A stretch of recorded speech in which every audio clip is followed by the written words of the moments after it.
On Network Africa today, danger continues at sea as 21 migrants from Libya feared drowned.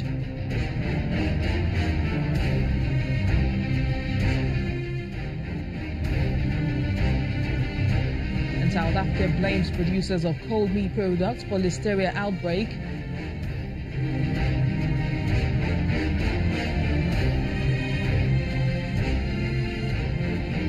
Plus, West African leaders unite in fight against jihadists.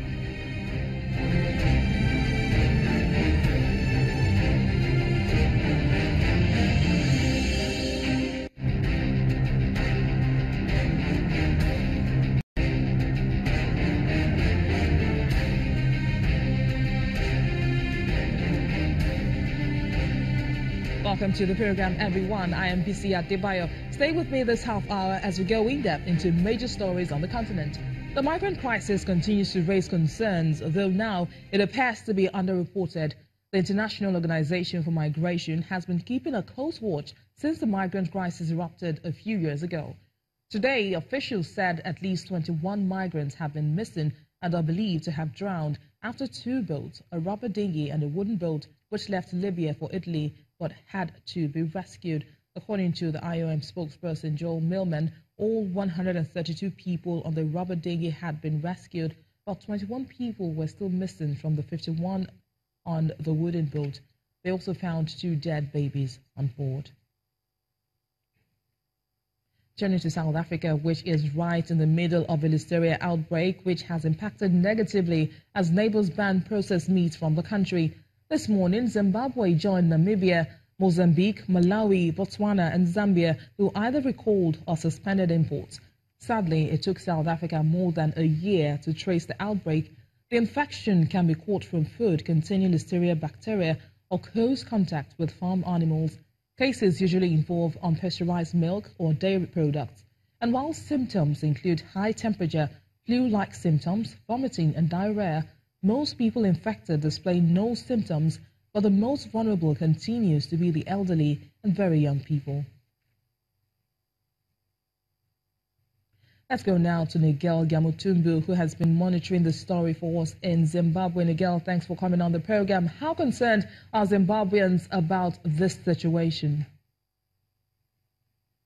Well, in Zimbabwe, we have not really actually recorded any single case of Listeria at the moment. However, our government has made strenuous measures to ban the import of processed meat, cold meat, and then all the lists that have been put on high alert by the South African government, because we as a country import quite a lot. So it is indeed, yes, a concern on the part of the government's health ministry. And the generality of Zimbabweans have not yet really been affected, but obviously the reports do bring a sense of the fear as to whether the products that are being sold in our shops from South Africa are safe, and so on. But generally, the situation seems to be under control.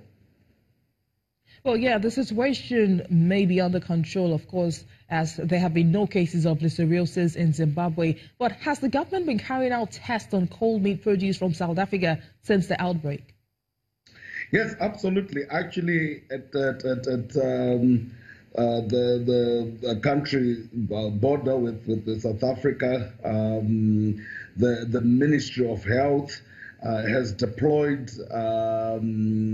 a special team to be conducting tests. Actually, at this point in time, they've actually resorted to that.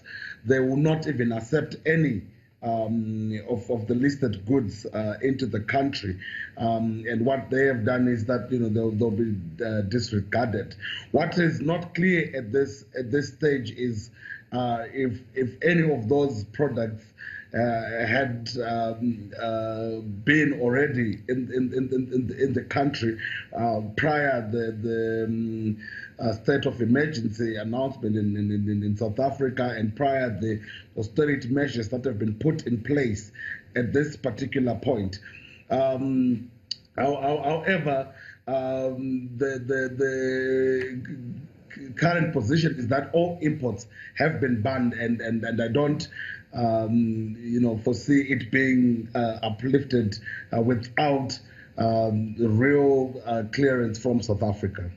Now, Nigel, why do you think that it has taken a year and more than 900 deaths in South Africa for this to have been declared an emergency, receiving this kind of response from neighboring countries such as yours? Yeah, well, that is quite a concern indeed, even on the part of our own government. I think there is this culture of being reactive as opposed to being proactive.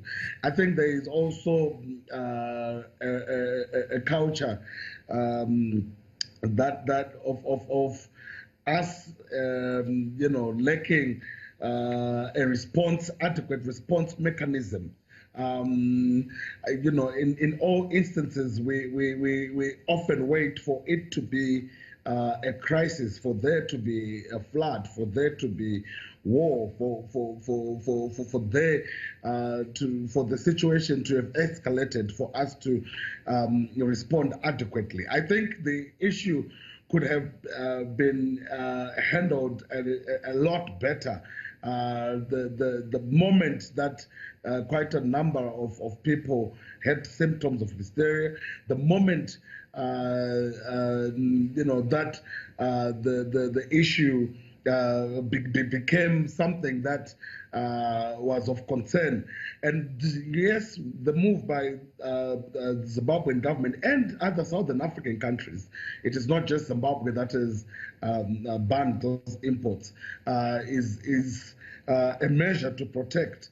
But I think it speaks more to our lack of more response mechanisms more broadly. Well, thanks a lot, Nigel. Excellent. Thank you very much.